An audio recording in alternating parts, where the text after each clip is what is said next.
காசியில் கருடன் பறப்பதில்லை, பல்லி ஒலிப்பதில்லை, மாடு முட்டுவதில்லை, பூக்கள் மணப்பதில்லை, எரிக்கப்படும் பிணங்கள் நாறுவதில்லை. இந்த அதிசயங்களில் காசியில் கருடன் பறக்காமைக்கும் பல்லி ஒலிக்காமைக்கும் காரணமானவர் பைரவர்தான். என்ன நடந்தது தெரியுமா? ராவணனை வதம் செய்த பின் சேதுவில் சிவபூஜை செய்ய நினைத்தார் ராமர்.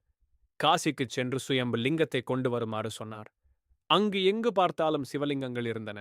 அந்த லிங்கங்களில் எந்த லிங்கம் சுயம்பு லிங்கம் என்று புரியாமல் தடுமாறினார். கருடன் குறிப்பிட்ட லிங்கத்துக்கு மேல் வட்டம் அடித்தது. பல்லியும் அதே நேரத்தில் நல்லுரை சொல்வது போல ஒலித்தது. இதை உணர்ந்த அனுமன் லிங்கத்தை எடுத்து பறக்க தயாரானார்.